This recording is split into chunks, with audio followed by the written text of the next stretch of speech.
If anybody picks up filmmaking for the first time and just have basic questions about camera settings, basic questions about lighting, what kind of camera they should get for their first camera, whatever questions there is, man. My whole goal from day one for this channel was to help other people looking for basic filmmaking information. That's why whenever I get the opportunity, I try to show people from what scenes look like from behind the scenes, different tips, different tricks to basically get the same look from more expensive equipment, but utilizing stuff that you may find just lying around your house. Also too, man, like if I show people what things look like from behind the scenes, or if I'm trying to help people out with any particular type of lighting, I'm getting better myself as well.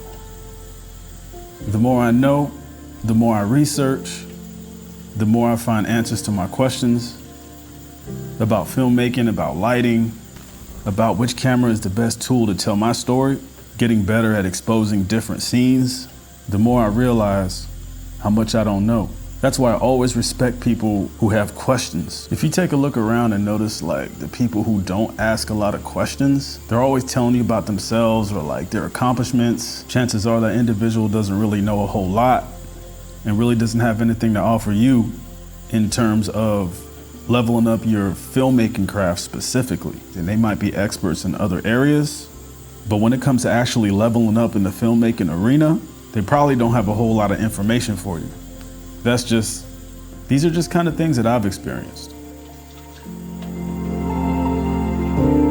I never wanted to be that guy that set up all this stuff that was $1,000 for the lighting, $1,200 for the backlighting, $1,000 for the backdrop. And then at the end of the video, be like, don't worry about the gear, man. Like, don't worry about this $1,200 aperture light that I have over here. Don't worry about this, $600 C-stand that I have holding this up. That's why I purposefully do all of my stuff that's like non-paid, like this stuff that you're seeing right now. There's a reason why I use $25 Amazon tripods.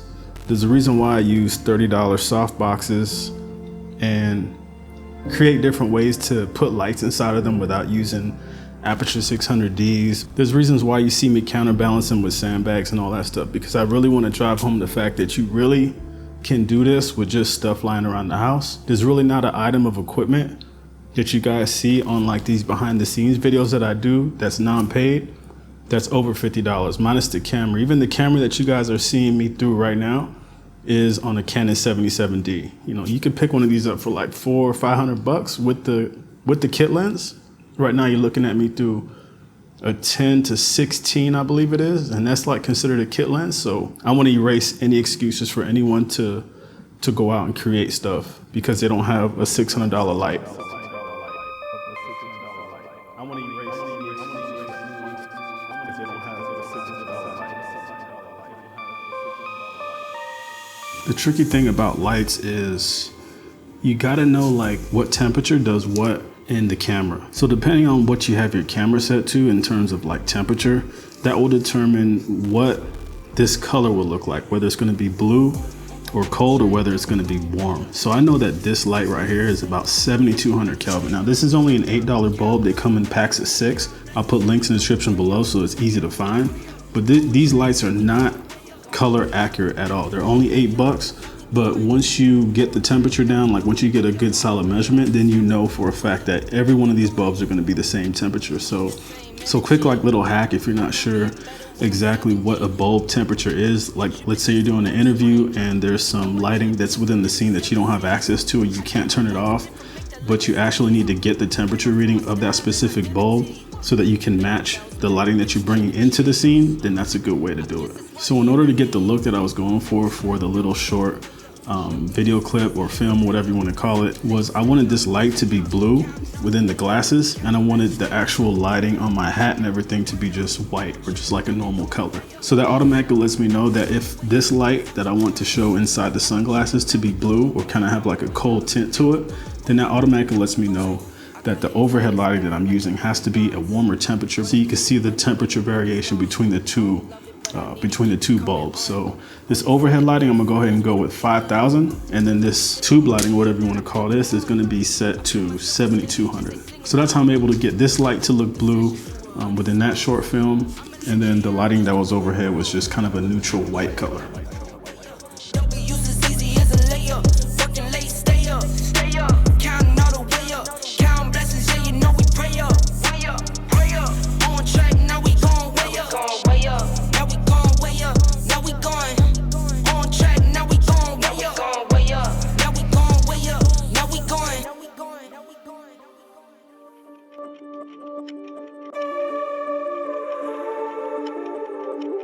You may notice that harsh lighting has a tendency to look a little bit more unflattering on the human face specifically than softer lighting. That's why you probably search the internet and YouTube for like soft boxes and what types of lights you can put within these soft boxes, etc. Now you can pick a softbox up for pretty cheap. This particular softbox that I use is about 30 bucks.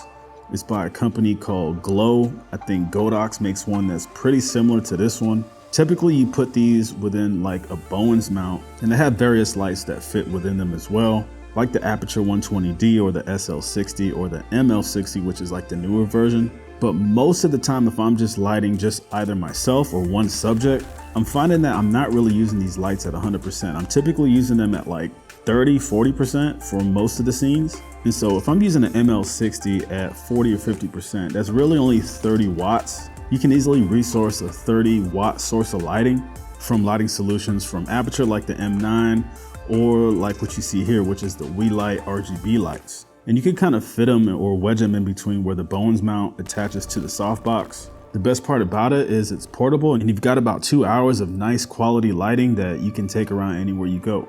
Most of these LED lights like charge using a USB-C, so you don't have to worry about lugging around extra NPF batteries or anything like that. And I ain't gonna lie to you, man, I use these softboxes like this all the time. Utilizing these softboxes like this specifically for like just a single subject type of lighting works out really well, man.